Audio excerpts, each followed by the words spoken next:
Në pikën turistike Zoga u zhvillua takimi i Komitetit Rajonal të Zhvillimit të Turizmit, ku morën pjesë përfaqësues të 5 bashkive të qarkut të Shkodrës, të cilët dhanë vlerësimin e tyre për nevojat apo prioritetet e sezonit turistik që pritet të nisë. Drejtuesja e këtij komiteti, prefektja Holta Duda, tha se viti që kaloi ishte shumë i mirë për turizmin, ndërsa kërkoi marrjen e të gjitha masave nga bashkitë dhe institucionet për një sezon turistik të qetë dhe pa problematika.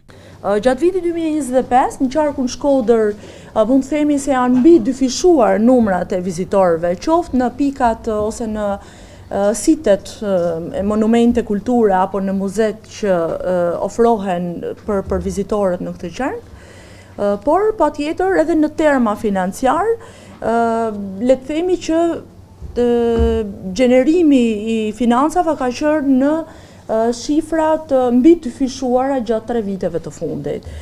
Veçanërisht domethënëse është rritja e turizmit dhe prezenca e turistëve qoftë vendas edhe qoftë të huaj në sitet kulturore, por edhe në strukturat akomoduese në qarkun Shkodër, për gjatë pothuajse gjithë vitit. Përfaqësues të 5 bashkive bën bilancet e tyre, duke nxjerrë në pa arritjet, por edhe problematikat. Investimet në qytetin e Shkodrës kanë sjellë që kemi një dyfishim të rritjeve të neteve të qëndrimit në qytetin e Shkodrës. Nga 250.000 kemi rreth 570.000 net fjete në qytetin e Shkodrës. Synimi i bashkisë është që të rritet intensiteti, por edhe netet të qëndrimit në qytet.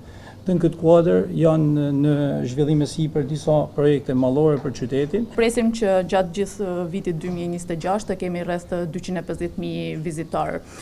Strukturat akomoduese janë ato që kanë qenë, rreth 40 struktura akomoduese, por që gjatë sezonit të dimrit kanë pasur mbyllje, disa prej tyre janë kthyer në struktura akomoduese sezonale, për shkak të një problematike që dihet që është në bashkinë tonë energjia elektrike, sidomos kryesisht në zonat malore. Një ndër prioritetet kryesore është edhe pjesa e shtrimit dhe përmirësimit të rrugës për të shkuar për në Koman, sepse normalisht nëpërmjet bashkisë Valdez është si rruga nëpërmjet rruga ujore, po ashtu edhe rruga toksore për të shkuar për tek destinacioni më i madh, mund të them që është Lumi i Shalës dhe Komani. Si gjithë njësitë tjera vendore, ashtu që ka marrë gjitha masat e duhura për një mbarvajtje të suksesshme të sezonit turistik, duke qenë se ne kemi shpallur si prioritet zhvillimin e turizmit në zonën tonë, duke pasur alternativë për të ngjallur jetën në ato zona, pasi shpopullimi dhe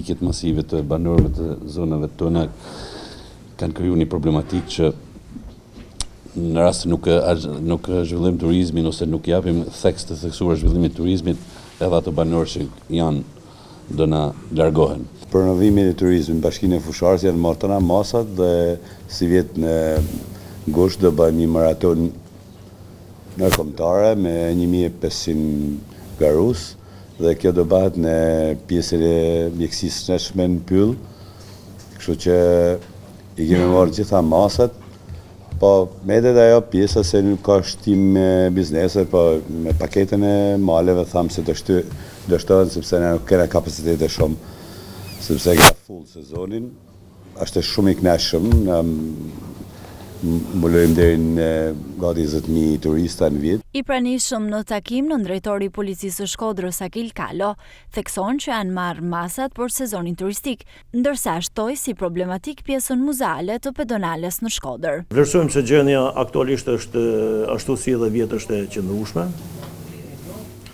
Për të ardhur në ndihmë kemi pas disa ankesa nga komuniteti i biznesit në zonat turistike, kryesisht për pjesën e qarkullimit të mjeteve në orarin e kufizimit. Kemi hartuar një plan të veçantë masash, përfituar edhe nga ndryshimet strukturore që bëjnë qasjes së shërbimit policisë rrugore. Kemi afru policinë rrugore nga linjat, domethënë nga periferit, e kena fut në pikërisht në qendër aty ku ka shqetësime.